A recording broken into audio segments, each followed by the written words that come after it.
Narito ang iyong pang-araw-araw na horoscope para sa Scorpio para sa araw ng March 13, 2026. Sa pagpasok ng araw na ito ng March 13, mararamdaman mo ang isang napakalakas na enerhiya na bumabalot sa iyong pagkatao, na nag-uudyok sa iyo na sumisid ng malalim sa iyong mga emosyon at tunay na mithiin sa buhay. Ang mga planeta ay nagbibigay sa iyo ng isang pambihirang kakayahan na makita ang mga bagay na nakatago sa paningin ng karaniwang tao. Kaya naman ang iyong talas ng pakiramdam ay magsisilbing gabay mo sa pagpapasya sa mga komplikadong usapin. Huwag kang matakot na harapin ang iyong mga kinatatakutan dahil sa araw na ito. Ang bawat hamon ay magsisilbing hakbang upang mas lalo mong makilala ang iyong sariling lakas at kakayahan na magtagumpay sa kabila ng anumang balakid na darating sa iyong landas ngayong maghapon. Pagdating sa iyong karera at mga tungkulin sa trabaho, ang petsang ito ay naghahandog ng isang napakahalagang pagkakataon kung saan ang iyong determinasyon at ang iyong mabusising paraan ng pagsasaliksik ay lubos na mapapansin ng iyong mga kasama at nakakataas sa iyo. Mapapansin nila ang iyong kakaibang dedikasyon sa pagtapos ng mga gawain na nangangailangan ng matinding konsentrasyon at lihim na estratehiya. Kaya asahan ang isang positibong balita tungkol sa isang responsibilidad na magbibigay sa iyo ng higit na kapangyarihan at impluensya. Huwag kang mag-alinlangan na gamitin ang iyong talino sa paghahanap ng mga katotohanang makakatulong sa paglago ng iyong kumpanya dahil ang iyong mabusising atensyon sa detalye ay sadyang kailangan upang mapanatili ang kaayusan at produktibidad sa inyong opisina. Sa usaping pananalapi, ang araw na ito ay humihingi ng isang matalinong pagsusuri sa iyong mga nagawang budget at mga lihim na ipon upang masiguro na ang bawat bahagi ng iyong kita ay nailalagak sa mga bagay na magbibigay sa iyo ng tunay na seguridad sa hinaharap. Maaaring mailumitaw na oportunidad para sa isang investment na may kinalaman sa insurance, pamana, o mga proyektong nangangailangan ng malalim na pagsusuri bago pasukin, ngunit kailangan mong maging mabusisi sa bawat dokumento na iyong pipirmahan. Ang pagiging masinop sa iyong mga gastusin at ang paglalaan ng sapat na halaga para sa iyong mga pangarap na magkaroon ng matatag na pundasyon ay magbibigay sa iyo ng ganap na kagaanan sa loob ng iyong puso at katiyakan sa bawat hakbang mo sa buhay. Ang aspeto ng pag-ibig at pakikipag-ugnayan para sa Scorpio ay nasa isang yugto ng napakalalim na koneksyon at seryosong pagtitiwala kung saan ang iyong puso ay naghahangad ng isang relasyon na puno ng kislap ng respeto at sapat na katapatan sa damdamin. Ang pagpapakita ng iyong pagmamahal sa pamamagitan ng pagiging isang matibay na sandigan sa oras ng pangangailangan o ang pakikipag-usap ng mahinahon tungkol sa inyong mga plano ay lalong magpapatatag sa inyong ugnayan sa bawat sandali. Para sa mga naghahanap pa ng makakasama, ang iyong misteryoso at kagalang-galang na aura ay magsisilbing magnet para sa mga taong naghahangad ng isang partner na may matibay na paninindigan at marunong magpahalaga sa tunay na ganda ng isang pangmatagalang ugnayan sa gitna ng mga pagsubok. Ang iyong kalusugan ay dapat maging isa sa iyong mga pangunahing prioridad sa pamamagitan ng pagbibigay ng sapat na atensyon sa iyong reproductive system at sa iyong pangkalahatang emosyonal na kalagayan na maaaring makaramdam ng pagod dahil sa iyong matinding pagtutok sa mga mabusising gawain. Ang iyong katawan ay humihiling ng sapat na pahinga at pagkain ng mga pagkaing nagpapalakas ng iyong immune system upang mapangalagaan ang iyong ningning habang tinatapos mo ang iyong mga obligasyon ng may sapat na katuwiran at lakas sa bawat hakbang. Ang pagsasagawa ng mga ehersisyong naglalabas ng pawis o ang simpleng pag-upo ng tahimik sa gabi upang pagnilayan ang iyong mga nagawa ay makakatulong upang mailabas ang mga negatibong vibes at mapalitan ito ng sariwang inspirasyon na magpapabuti sa iyong pakiramdam. Sa iyong pakikipagkapwa-tao, ang iyong papel bilang isang matalinong tagapayo na nakakakita sa likod ng mga salita ay magiging sentro ng atensyon, lalo na sa mga taong nangangailangan ng iyong mabusising pananaw upang maresolba ang kanilang sariling mga lihim na suliranin. May isang kaibigan o malapit na kasama na maaaring lumapit sa iyo upang humingi ng tulong tungkol sa kung paano magiging mas matatag ang loob sa pagharap sa isang malaking hamon at ang iyong mga salita ay magsisilbing gabay na mahalaga. Maging mapagmasid sa bawat pakikipag-usap dahil ang bawat impormasyon na iyong ibabahagi ay nagtataglay ng kapangyarihan na makapagpabago ng pananaw ng iba nang may sapat na paggalang sa kanilang sariling kakayahan at kalayaan sa bawat kilos na kanilang gagawin. Ang iyong malikhaing isipan ay magkakaroon ng pambihirang kislap sa hapon, lalo na sa mga gawaing may kinalaman sa pagsisiyasat, sining ng pagtuklas, o anumang paraan ng pagpapahayag na nagpapakita ng iyong pagiging mabusisi sa sining ng pagbabago at transformasyon ng mga luma tungo sa bago. Huwag mong limitahan ang iyong sarili sa mga nakasanayang pamamaraan lamang, bagkus ay subukan ang mga makabagong estilo na magpapakita ng iyong galing habang pinapanatili ang kalidad at dangal ng iyong mga gawa para sa iyong sariling kaganapan. Ang pagbuo ng isang bagay na may layuning magbigay ng kalinawan at saya sa pakiramdam ng marami sa pamamagitan ng iyong mga natatanging talento ay nagbibigay sa iyo ng ganap na kagalakan na sadyang napakahalaga para sa iyong asenso sa buhay. Para sa pamilya, asahan ang isang kaganapan sa loob ng tahanan na mangangailangan ng iyong pagiging mahinahon upang maging maayos ang takbo ng inyong samahan sa kabila ng mga posibleng maliliit na usapin tungkol sa inyong mga nakaraang isyu o mga desisyon sa bahay.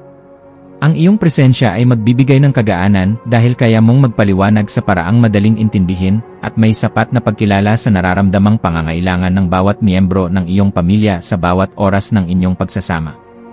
Maging mapagpatawad sa mga pagkukulang ng iyong mga mahal sa buhay at maging isang gabay na laging handang tumulong sa pag-aayos ng anumang aberya. Dahil ang matatag na pundasyon sa loob ng tahanan ang tunay mong sandigan sa bawat hamon na inyong haharapin.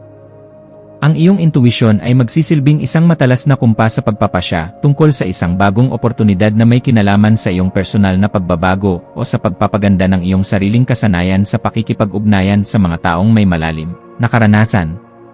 Kung may nararamdamang udyok na ayusin ang iyong mga kagamitan sa trabaho o bumili ng mga kagamitan na magdadala ng higit na seguridad sa iyong paligid, gawin ito ngayon dahil ang daloy ng enerhiya ay pabor sa mga gawaing nagdadala ng bagong simula. Ang iyong panloob na boses ay malakas na nagpapaalala na handa ka na para sa isang mas mataas na antas ng kaganapan sa iyong pagkatao. Kaya pakinggan ito, at huwag hayaang ang mga alinlangan ay humadlang sa iyong asenso patungo sa tagumpay. Sa aspeto ng edukasyon at pagkuha ng karunungan, ang iyong isipan ay magiging kasing talas ng isang kidlat na handang unawain ang bawat komplikadong impormasyon upang mahanap ang pinakaugat ng katotohanan sa iyong mga pinag-aralan ngayong araw na ito.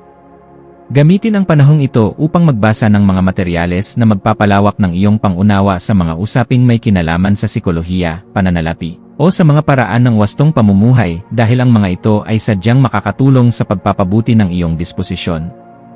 Ang bawat impormasyon na iyong matututunan ay magsisilbing hiya sa iyong isipan, kaya huwag kang titigil sa paghahanap ng liwanag hanggang sa marating mo ang ganap na kalinawan na iyong matagal nang hinahanap para sa iyong seguridad. Iwasan ang pagiging masyadong mapaghinala sa mga sitwasyong nangangailangan ng pagkakaisa upang hindi ka makagawa ng pader na maglalayo sa iyo sa mga bagong pagkakataon na maaaring magpabilis sa iyong pag-unlad sa bawat sandali ng iyong pagkilos. Ang pagpapanatili ng isang balanse sa pagitan ng iyong pag-ingat at ng iyong pagiging mahinahon sa pakikinig sa opinyon ng iba ay isang kasanayan na dapat mong pagtuunan ng pansin ngayong araw upang mas lalo kang irespeto ng lahat. Ang pagpili sa kung ano ang nakakabuti sa iyong pangmatagalang mitiin nang hindi isinasakripisyo ang iyong mga prinsipyo ay magbibigay sa iyo ng mas mabilis na resulta at mas malalim na kagalakan sa bawat sandali ng iyong pakikipagsapalaran sa mundong ito. Ang iyong espiritual na aspeto ay nangangailangan din ng pagkalinga sa pamamagitan ng paghahanap ng sandali ng katahimikan sa gitna ng iyong abalang schedule upang muling makakonekta sa iyong panloob na lakas na nagbibigay ng direksyon sa iyong buhay. Ang pagninilay-nilay tungkol sa iyong mga tunay na hangarin para sa isang makabuluhang pamumuhay na puno ng kislap ng katotohanan ay magbibigay sa iyo ng sagot kung bakit kailangan mong maging matatag at kung paano mo magagamit ang iyong talino para sa kabutihan. Ang pagpapasalamat sa bawat biyaya, maliit man o malaki, na iyong natatanggap ay magbubukas ng pinto para sa mas marami pang milagro, kaya panatilihin ang iyong integridad at ang iyong pagiging marangal sa lahat ng pagkakataon na ibinibigay sa iyo. Maging mapagmasid sa mga dokumento, email, o mga mensaheng iyong matatanggap ngayong hapon, lalo na ang mga may kinalaman sa iyong mga personal na proyekto, kontrata sa trabaho, o mga legal na usapin na may kinalaman sa iyong mga ari-arian, at siguraduhin na naintindihan mo ang bawat detalye. Ang paghingi ng payo sa mga taong may sapat na karanasan sa iyong larangan o sa iyong mga mentor ay isang matalinong hakbang na dapat mong gawin upang maprotektahan ang iyong mga interes at ang iyong pinaghirapan sa loob ng mahabang panahon. Ang pag-iingat sa ganitong mga usapin ay magbibigay sa iyo ng kapanatagan na ang iyong mga hakbang ay nasa loob ng katuwiran at hindi ka malalagay sa alanganin dahil lamang sa kakulangan sa mabusising pagsusuri. Sa pagdating ng gabi, maglaan ng oras upang ayusin ang iyong kapaligiran at ang iyong isip sa pamamagitan ng paggawa ng mga bagay na nagpapakalma sa iyong sistema, gaya ng pagliligpit ng iyong mga kagamitan o ang pag-aayos ng iyong kwarto para sa mas mahimbing na pahinga. Ang kaayusan sa iyong kapaligiran ay direktang nakakaapekto sa iyong pakiramdam. Kaya ang pagliligpit ng iyong mga kagamitan at ang pag-aayos ng iyong paligid ay makakatulong upang maalis ang mga tensyon sa iyong isipan na dulot ng sobrang pagpapakapagod sa maghapon. Ang pagpapasalamat sa bawat tagumpay na iyong nakamit sa araw na ito ay magpapanatili sa iyong positibong disposisyon na siyang magsisilbing magnet para sa mas magagandang balita na darating sa iyong pintuan bukas para sa iyong patuloy na ikaunlad.